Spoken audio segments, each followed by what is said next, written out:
Before I get started, I wanted to give whoever's listening a little bit of insight on what this podcast is about. Almost everyone has gone through a breakup of some sort, whether that be a breakup with an ex-partner or an ex-friend. Breakups are obviously devastating and hard, but they shape us into the people that we are today. My hope for this podcast is to make you realize that you aren't alone when it comes to going through a breakup. You can get through it, and hopefully learn something from it at the end of the day.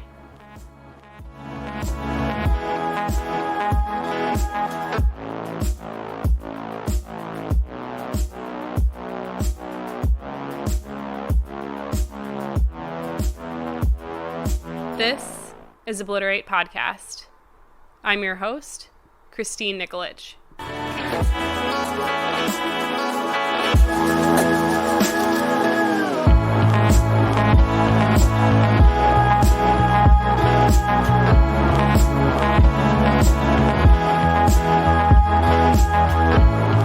If you have any questions, comments, thoughts, or feelings about me, my guest, or just the podcast in general, feel free to email me at obliteratepodcast@gmail.com, or you can follow us on Instagram at obliteratepodcast.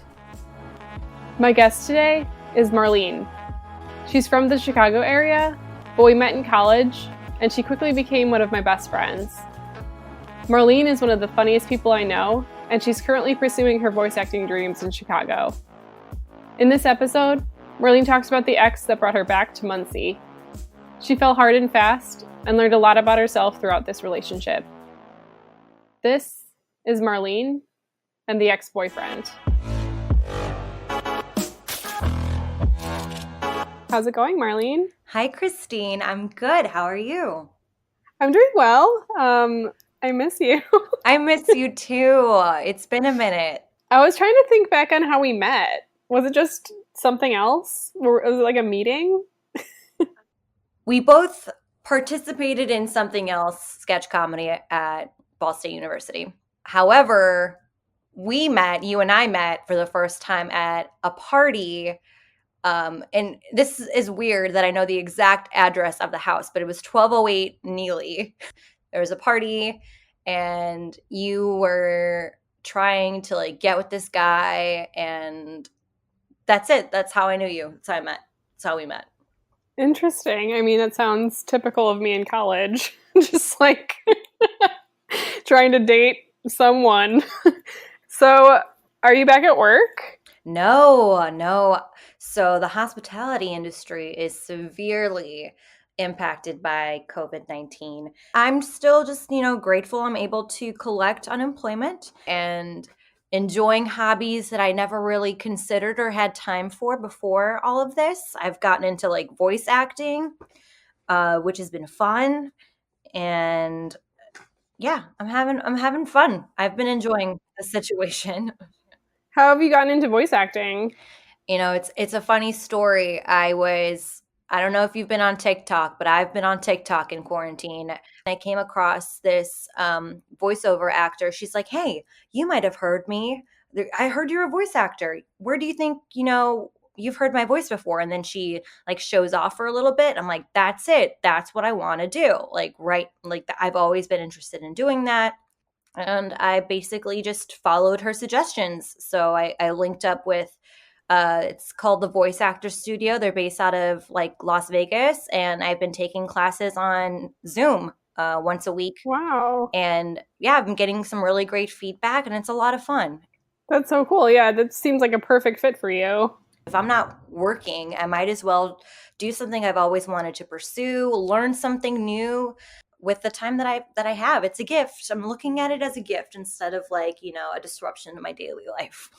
Yeah, no, I feel like so many people are not taking the time to do what they love. I think you're living the dream quarantine life by doing something that you've been wanting to do. That's great. Definitely trying, for sure. Have you still been online dating? I've always had one foot in, one foot out on online dating. And, when quarantine happened, I was definitely no, not gonna try to talk to anybody. I'm good. I'm currently, I think I'm seeing someone right now. I don't know how that really happened. It was really weird. I didn't technically meet him on an online dating site, because Instagram technically isn't an online dating site, is it? Not really, no, but I think a lot of people. This is the guy that DM'd you, right? Or you DM'd him? I DM'd him, yeah. That's cool that you're still seeing him. Yeah, because I feel like the last time I talked to you was like a month ago, and you were like, "Yeah, we had a soccer date." Yeah, it was like a soccer like group hangout that was in my mind going into it. I thought it was a date, but it apparently was not, since he like Oh, jeez. barely acknowledged me. He's like, "Hey," I'm like, "Hi." It kind of progressed from there. It grew into a friendship, and then we went on like actual dates, and it's progressing at it like a healthy like speed, and I'm loving getting to know this guy. Like, we really click. I do feel like this is like an interesting time to date someone, and this is the one time where you can date someone and not have it rushed, especially if you're like being really precautious, and you can just do like video calls or like talk on the phone or just 6 feet apart hangouts, and at least it's like a gradual progression of dating rather than like how people jump into things so quickly. As I digress, who are you talking about today? I'm talking about an ex-boyfriend from 3 years ago. From Muncie, right? Muncie, Indiana. Yeah. He wasn't from Muncie, but he has chosen to take residence in Muncie. He brought me back to Muncie. I lived there for 4 or 5 years while I was in college and after college. And I left Muncie to live in the big city of Indianapolis. And I made for a life for myself there. I made friends, had a couple of really great jobs, and was really enjoying my life there that I had set up for myself. And this guy from my past comes a calling, and I was at that point in my life where I was vibing with what he had to say. He really charmed me, and he got me to move back to Muncie. You would never think he'd be back, but he was able to get you back. Oh my gosh. I was just talking to a friend about it. I'm like, I don't think of this guy because it was just wrong from the start. I ignored all of the red flags. I ignored all of the advice from my friends. Like, I ignored the gut feeling I had. I ignored everything just to like make this work. It was so quick. I think it was all in all, it was 10 months from beginning to end. It was just a disaster. For the people that are listening that don't know Muncie, can you describe the town for us? So Muncie, Indiana, the 765 area code, East Central Indiana, about an hour away from the big old city of Indianapolis.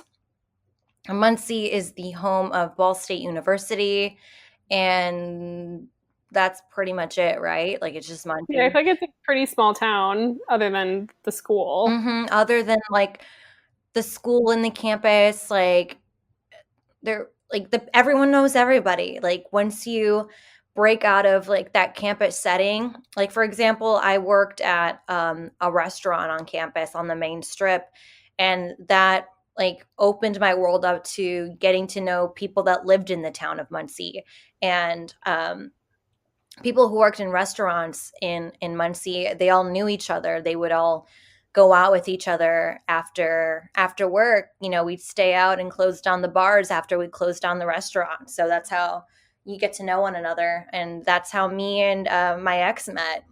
How did you guys kind of rekindle the flame after you moved to Indianapolis? I moved to Indy, and he and his fiance at the time would come to my establishment where I worked, and we'd catch up like, "Hey, how's it going? Good to see you." Just exchange general pleasantries. But I would think nothing of it. I'm like, that guy was cute, but he's just, an old acquaintance from back in the day. Little did I know that a few months later, him and his fiance it's not my story to tell, but they have their own like disaster of relationship, I guess. This man becomes single and, throws himself into social media, and we're friends on social media. He starts liking all my posts, and it's my birthday. He slides into my DMs and wishes me a happy birthday instead of writing it on my wall. And, that starts kind of a conversation. And he asks if I would like to get a beer at some point.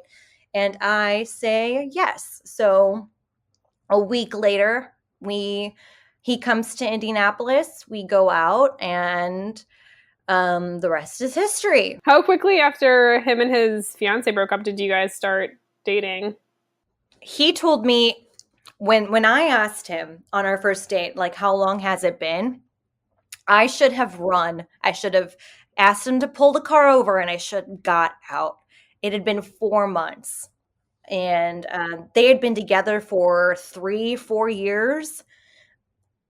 She lived with him. Like, they renovated a house together. Like, but that was like red flag number one. I mean, I feel like 4 months, that's pretty short, but it's not like that short. It's not like it was like a couple weeks.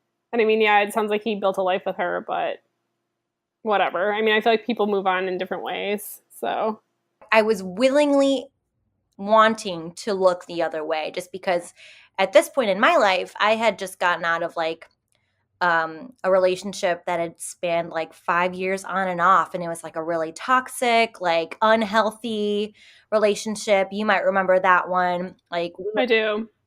We met when I was roommates with you. And so I was just open to anything. And he was a textbook, like, I now know it as love bombing, but he, like, right away, right out of the gate, like, showered me with so much attention and affection and just like compliments and gifts and flowers. It progressed really quickly after that first date. What's love bombing? So it is a term used when a narcissist is trying to gain your favor. So he's trying to do anything to entice you to like come his direction. A love bomb refers to the form of emotional manipulation in which a person, often a narcissist, bombs you with like a crazy amount of affection, flattery, gifts, and praise early in the relationship in order to win you over for the purpose of being able to control you, which is exactly what happened. That's so scary. That's like so interesting though. I'm glad that this is on this episode because I haven't heard of it, so I'm sure other people haven't either. Yeah, like after the relationship, like I wanted to know, I was like, why did that happen to me? And it's because I was in such a vulnerable place at that point in my life that I was willing to accept this love bombing.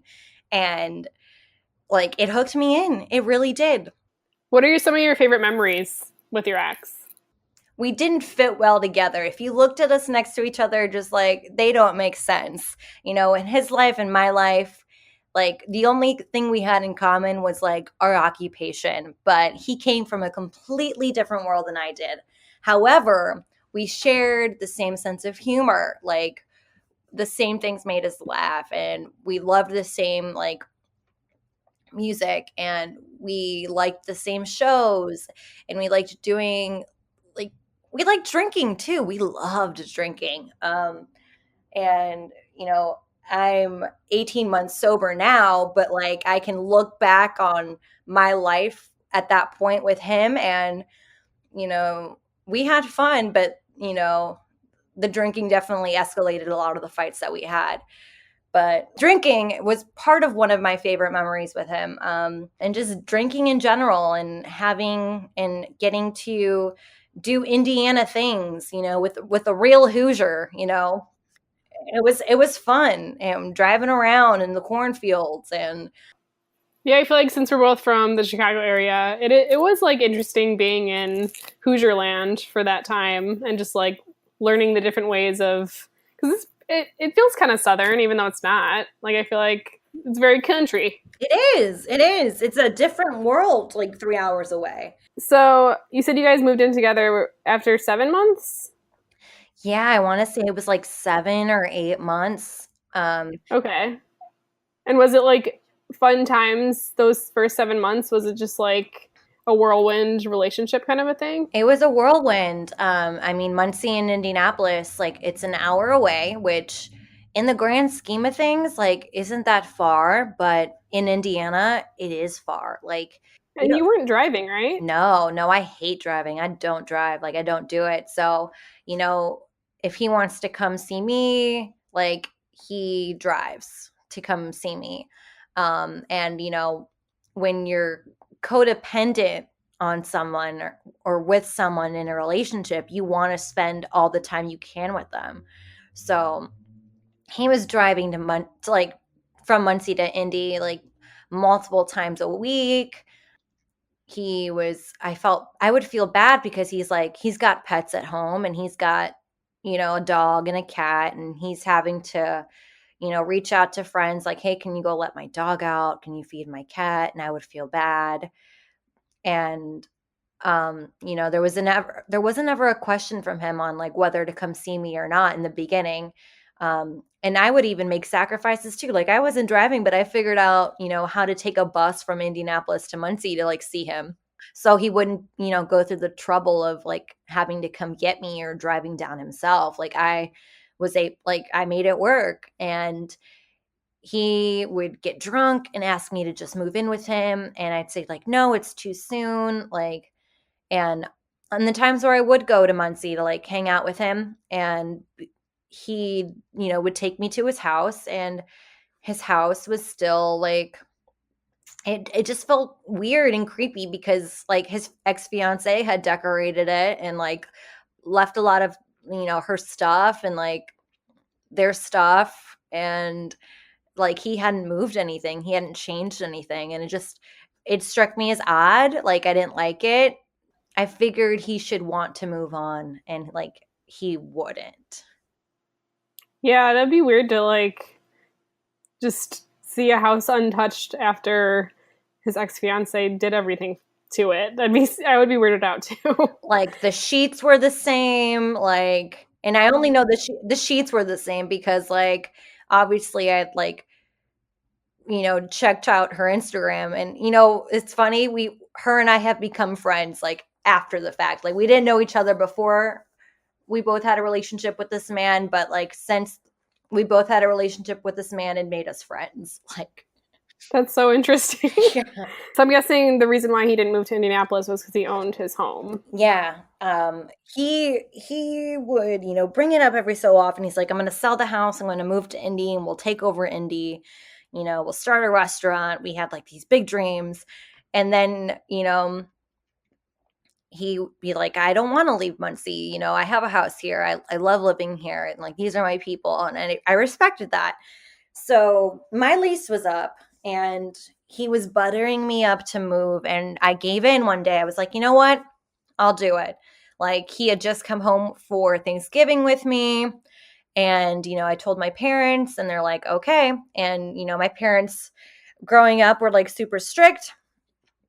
And, I wasn't really allowed to date. And, the boyfriends that they had met, they've always been kind of wary, too.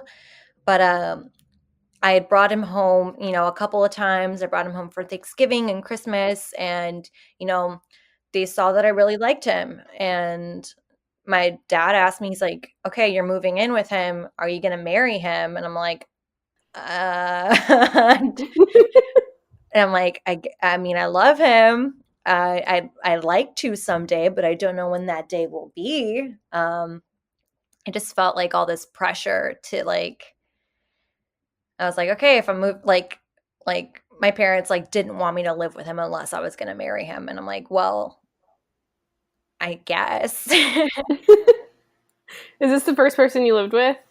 Yes. First person I lived with. First and only person at this point. And did your parents like him?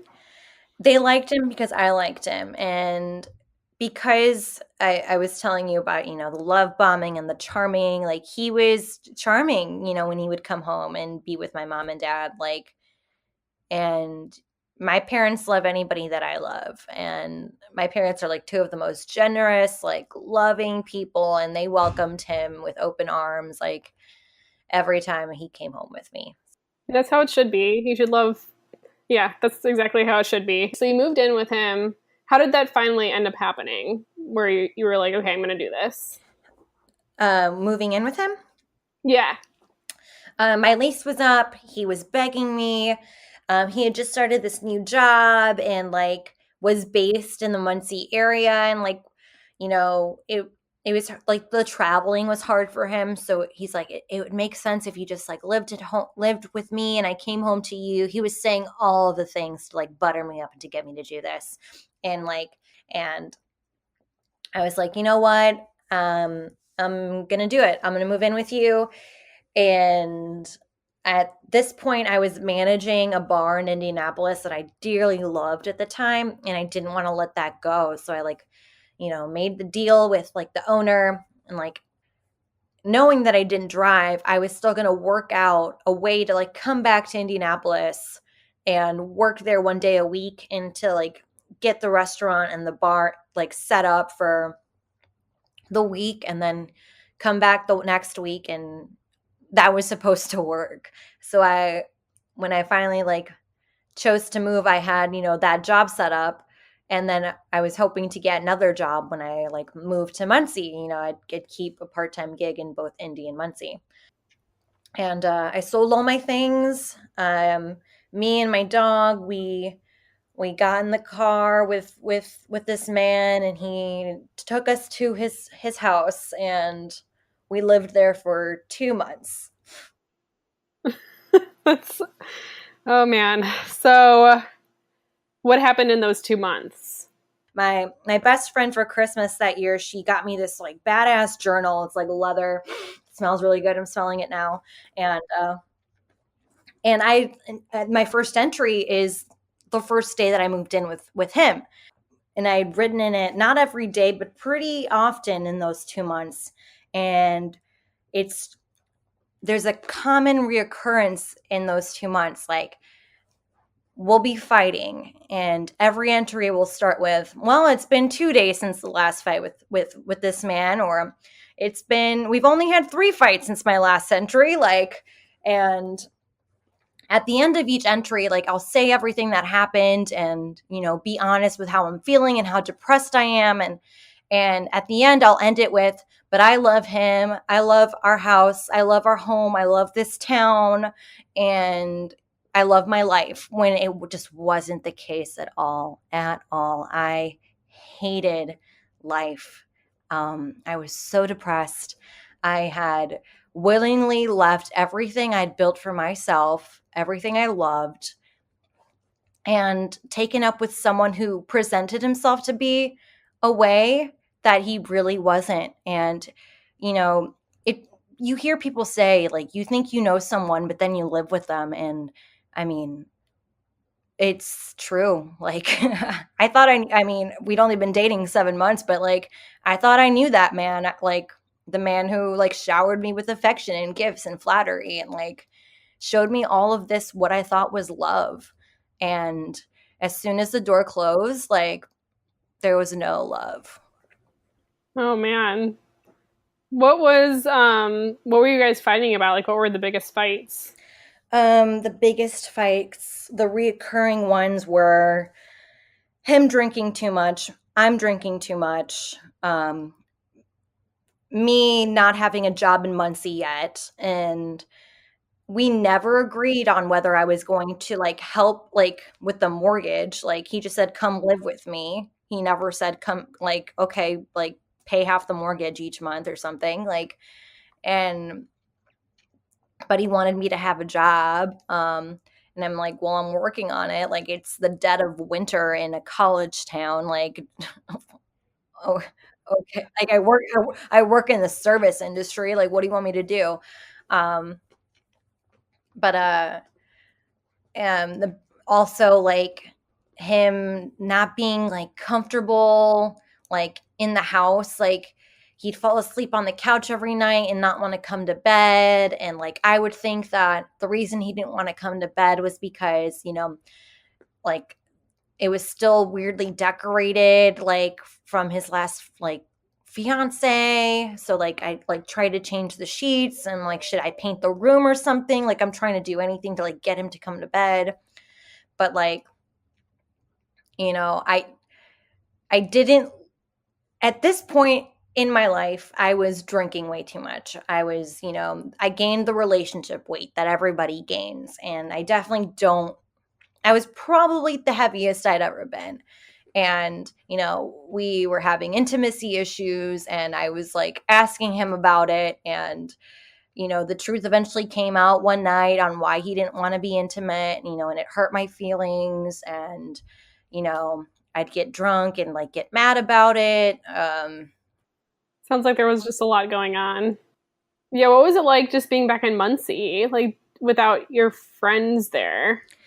It was weird because like everyone who I met in that town that I consider a friend now, like people like you, those people were gone. And like I had to make like new friends. And there were people that I remembered that like I knew from back in the day that were still around, but I didn't drive. Like I was isolated in this man's house like most of the week, apart from when I would go to like Indianapolis to, work that one day a week. And then when I finally got a job, like I'd work like 3 days a week, and I would just sit at home. I was now conscious about like my weight, and I would sit at home, watch Hulu, like run in place, like for the entirety of like a This Is Us show.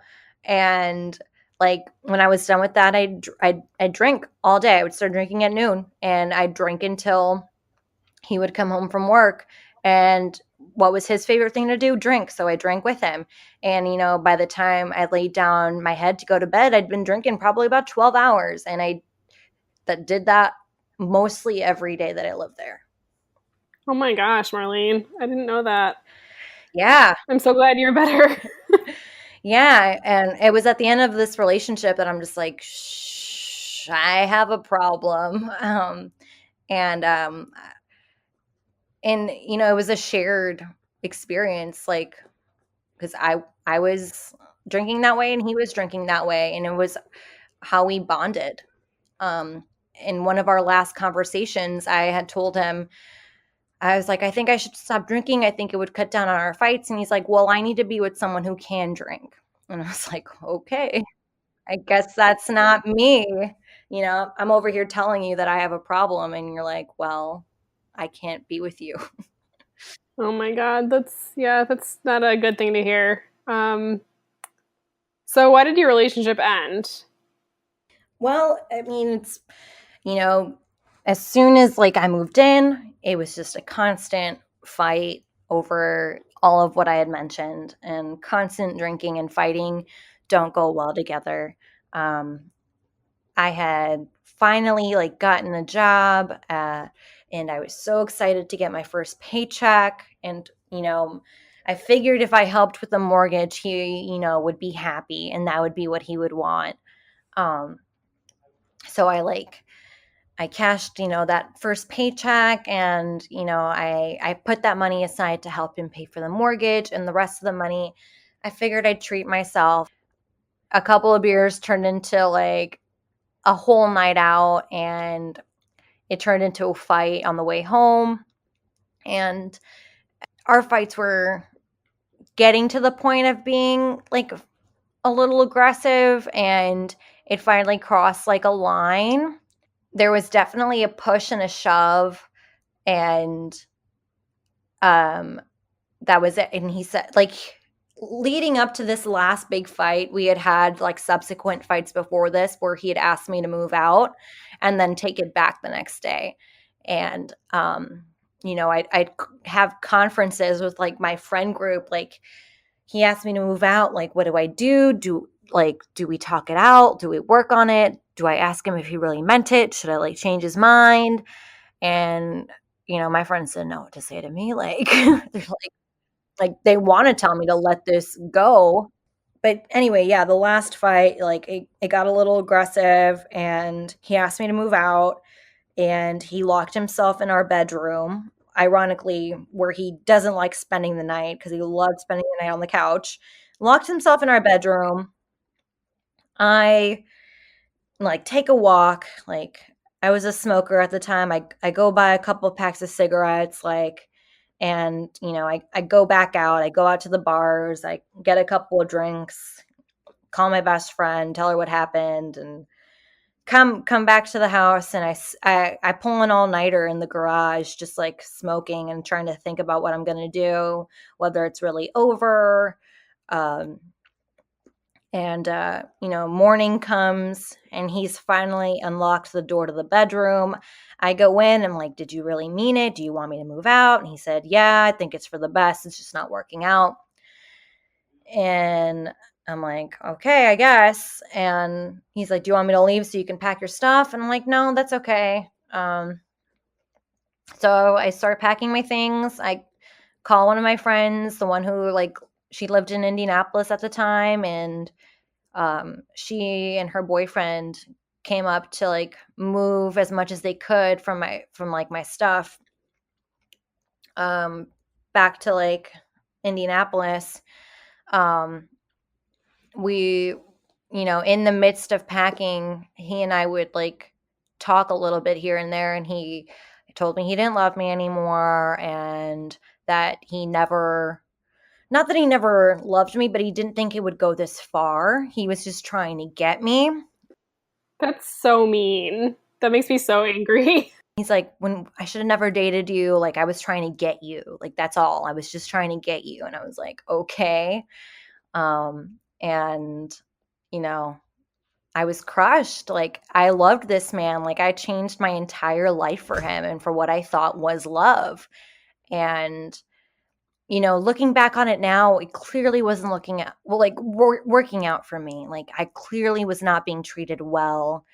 Yes, I was in the midst of my alcoholism, but it's still no excuse to be treated the way I was treated. So I packed up my stuff. My friend came. We drove me and my dog and my stuff back to Indianapolis. I called my parents. They came down to Indianapolis 3 hours later and took me back to Chicago.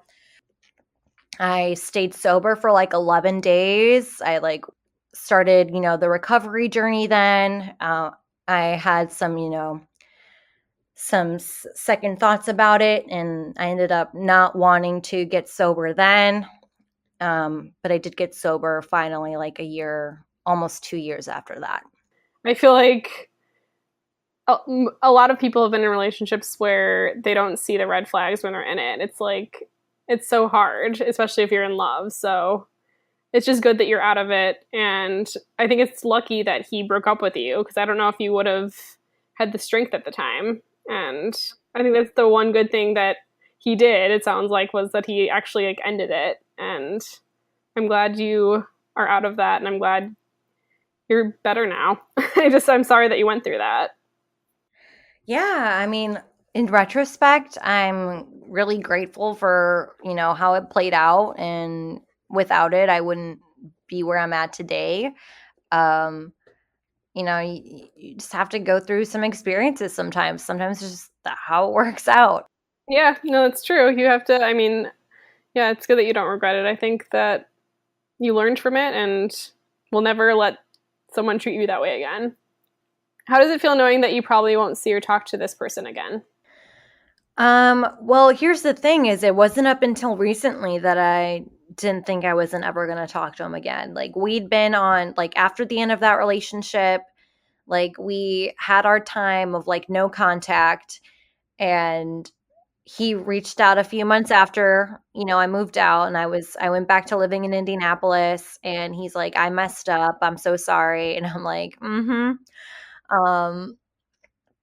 And I kind of let him on for a few months. I'm going to be honest. I got him to come visit me, and I got him to bring back some of my stuff that I had left in his house. I got him to take me out a few times, and, and then I didn't answer or call him again after that. In the last year, I was on, Facebook, and I saw he was in a new relationship, and, I obviously checked her out, and she seems to fit his life a bit better than I did. And I was genuinely happy for him. I'm like, good for him. This is good. This is great. I hope it works out. But when I went to go check recently, I saw that I was blocked. So don't think it was him that blocked me, because he has had no reason to block me. We'd been like amicable, but I'm okay with never speaking to him again. I forget about him. I forget about that relationship. It's not at the forefront. Yes, it was like traumatic and dramatic, and it was a big turning point in my life, like realizing I was an alcoholic and I needed help while I was dating him. But I'm okay never talking to him again. If you did see him again, would you tell him off or like tell him how you really felt about how he treated you? No.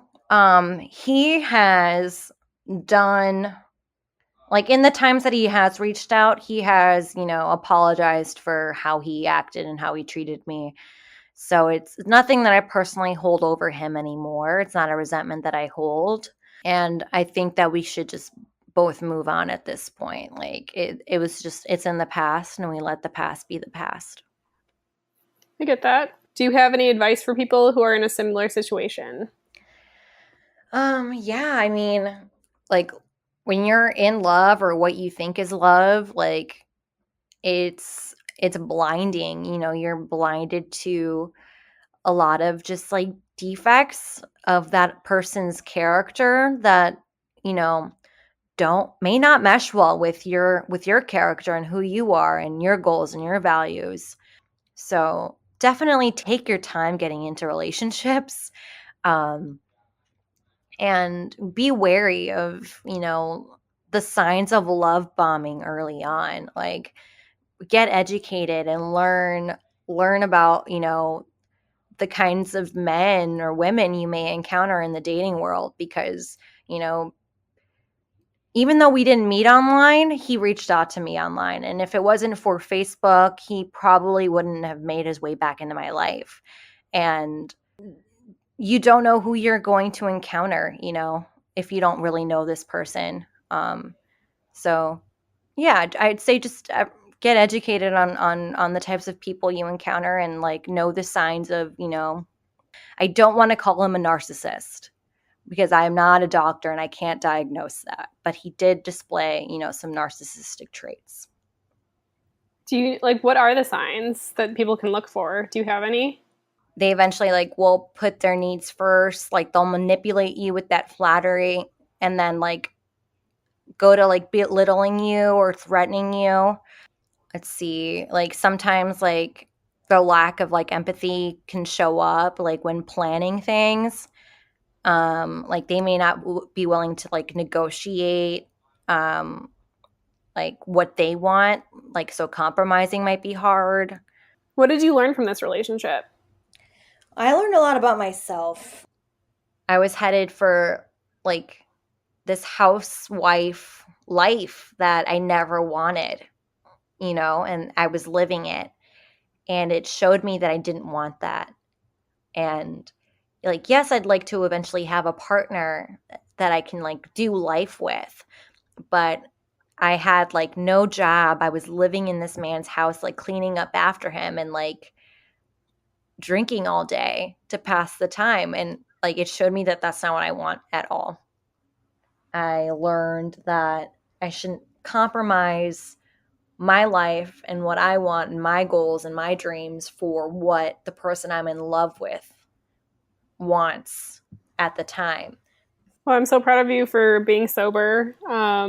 And I think that's really good advice, to not compromise your goals and your wants. I think that's been a common theme in all of these episodes, is people realize that you're allowed to compromise in a relationship, but don't compromise your integrity and what your like end goal is for your life. But I think it's really important to like hone in on that in each episode, because so many people do compromise their wants because they're in love, and it's not worth it. Yeah. It's really not. How do you think this relationship shaped you as a person today? If I had not been in that relationship, I wouldn't be where I am now. Like, it definitely helped catapult my life in the direction where it's now headed. So I'm grateful that it happened in that respect.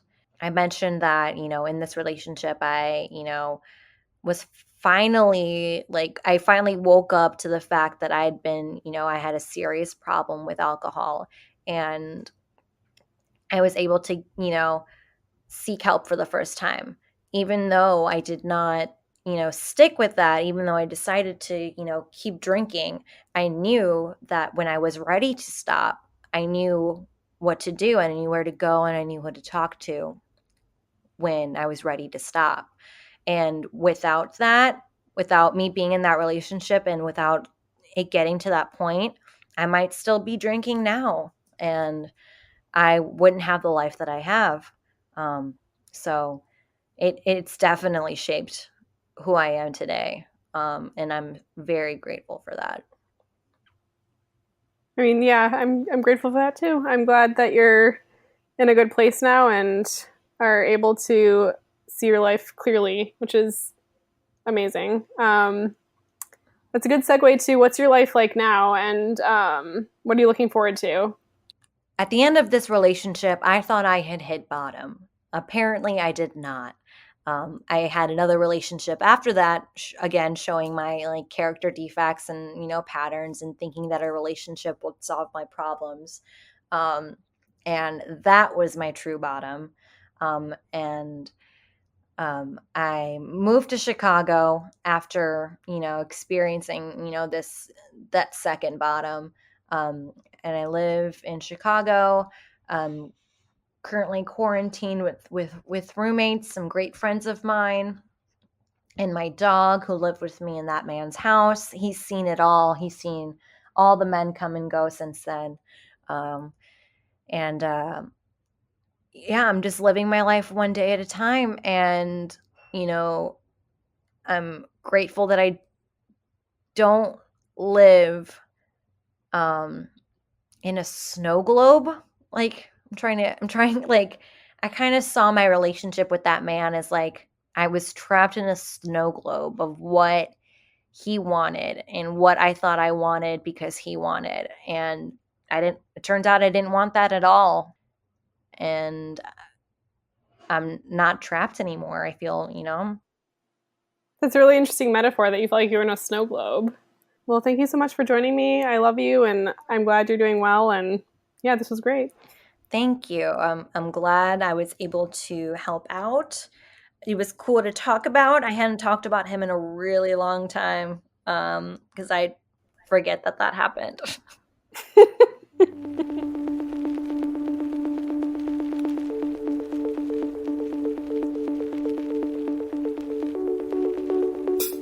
I think the main takeaway I'd like everyone to have from this episode with Marlene is, if you're in the dating world right now, or if you're dating someone that seems to have the characteristics of love bombing, maybe take a step back. Here are some additional signs of love bombing to look out for. Someone who moves too fast in a relationship. Someone who refuses blame for failing relationships. Someone who loves everything you love or agrees with everything you say. Someone who has an entirely different personality depending on the people around them. And someone who demands commitment very quickly.